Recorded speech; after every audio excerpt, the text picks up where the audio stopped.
Hey, a lot's changed in the last couple months, so I wanted to welcome you to Workbench 2.0. As you notice, I went ahead and built another shelf, and I put LED lighting up underneath the shelf to kind of light the area.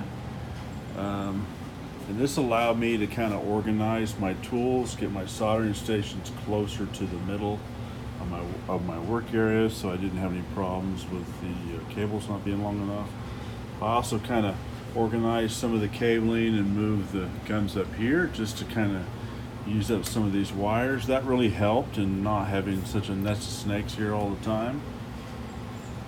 Of course, the WHA 3000, I do like this device. I know there's newer devices out there, but I'm kind of addicted to that foot pedal, so I do like that.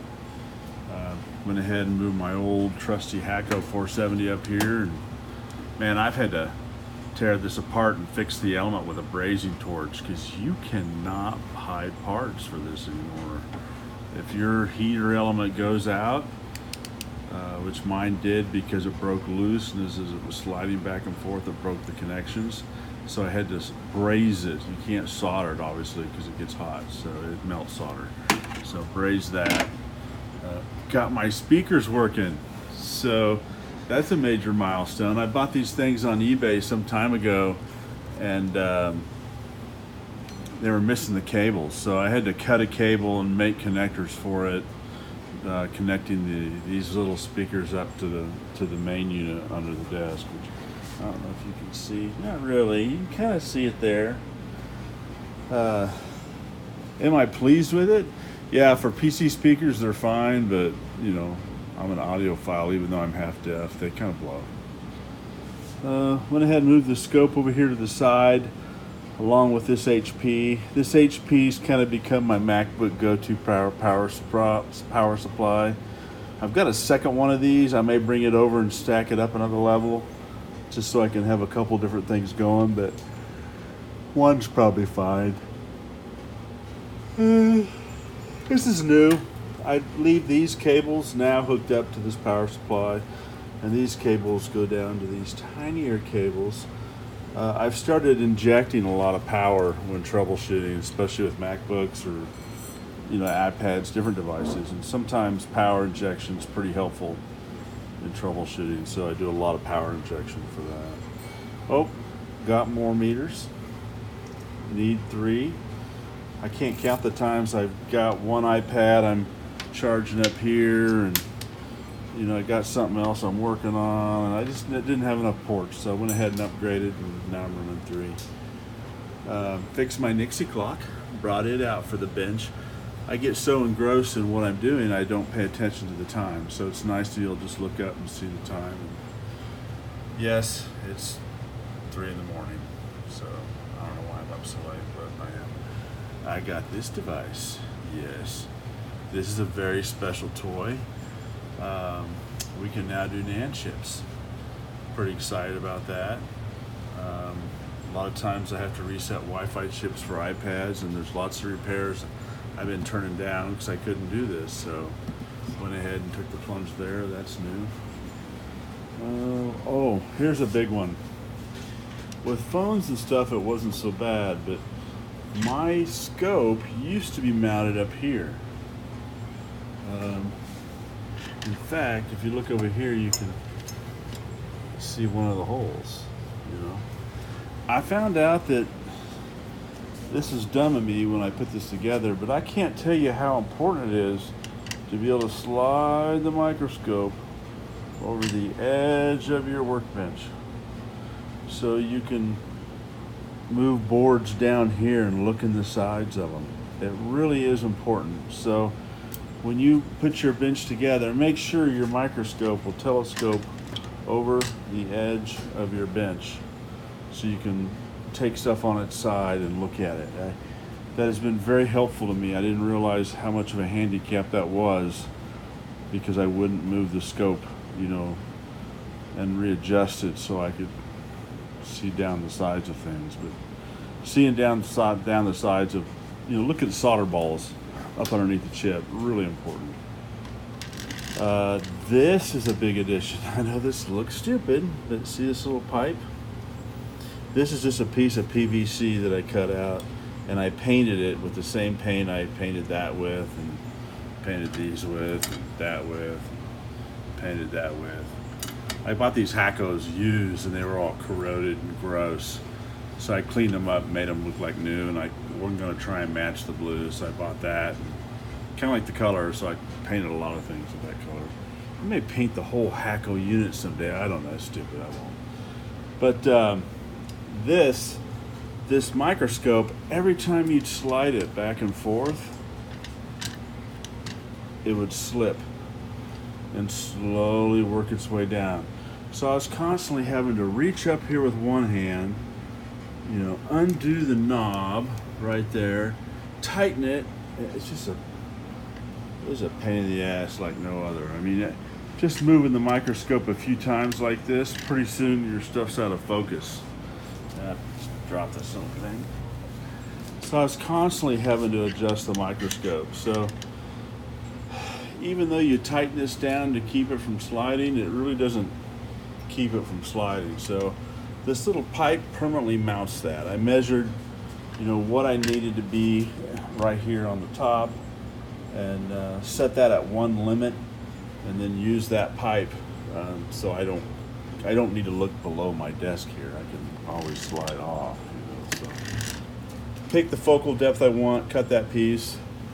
It's been great. I get a lot more done. I spend less time piddling with the microscope. So if you've got one of these, excuse me, it's late.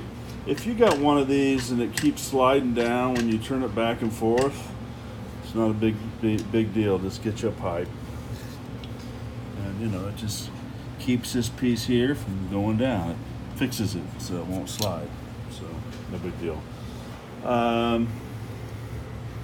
This is a nice add-on.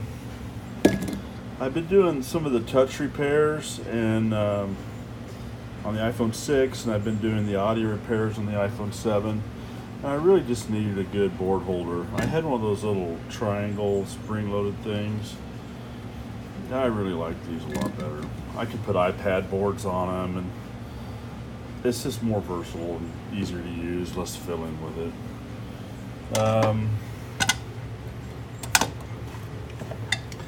This is a new addition. I have been using this heater here. I use this heater for a lot of things, and I actually ground off these nubs and hold downs that were on this heater. And the reason I do that is because just having a big flat surface where I can move things around on it is real handy for soldering and stuff. I don't always need this board stuff, and these things are in my way. But I was also using this as a preheater when I'm putting phones back together, and it was way out of cal.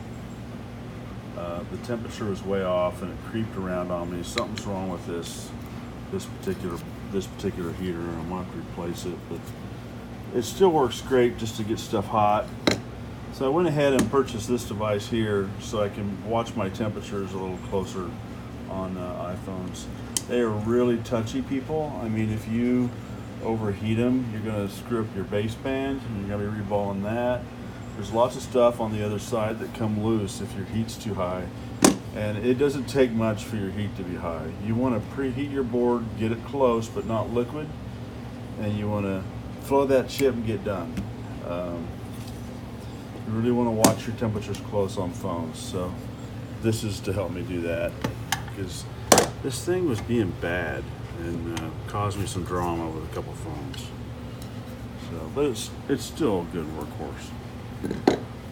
That's about it. I'm still crying about this monitor and not this big imaginary monitor. I would need to get a 55 inch 4K monitor to go right here. I may need a second computer as well. It's nice to have your schematics open and your board view. There's nothing worse, or even your schematics twice, because as you're going down rails and you're checking things on the chip, you want to be able to be looking at the other screen with the same thing and then going back to your list. So sometimes when I'm heavy into a schematic, I want it open twice just to save me time. And I really need the 4K monitor up there. So that will be my next purchase, is that 4K screen. I apologize, I'm still really tired. So the other thing that came in is some of my extra cable spools. This is my 46 gauge, and I chemically stripped it because it's got this enamel. All these do, they're magnet wires. So I chemically stripped it using basically some cleaners and some salts, and you liquefy the salts, and then you can strip the enamel off the wire. So I got a little pile of stripped wire enamel right here, which is off this 46 gauge. When I've been trying to get home buttons down, and some of the real tiny soldering, 40 gauge is just way too big. You got to have something smaller. So that's what this 46 is for. It's great for touch, jumpers, and different things. I really like the small gauge. So that's a good wire. But when you're fixing an iPad or MacBook and you want to run a jumper, you need heavier gauge. So I got that one as a heavier gauge. Back over there is another one, it's even heavier. I bought those as kind of a package deal on eBay. So they were used. I didn't pay a lot of money for them. So, but very handy tools, your jumper wire. So what else has changed? Oh, I rearranged my drawers. Made a dedicated MacBook drawer. I'm fortunate enough to work with a company that has a boneyard that's massive, and because I'm working to help them, they're also helping me by giving me access to their scrap boards. And some of these are boards that I purchased, and some of these are boards that I've collected, and I kind of organize them. And I buy them on eBay. Sometimes you can get them for $40, $50, and so I just kind of fix them. Get them fixed. I got a little fixed pile of these boards, so I get them all fixed, get them back up in there,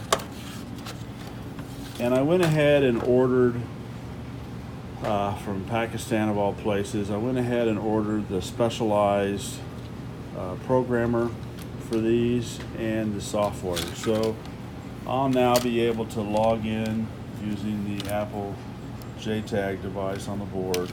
I will be able to go into the BIOS. I'll be able to unlock them, disable and reset the passwords on the BIOS when I need to.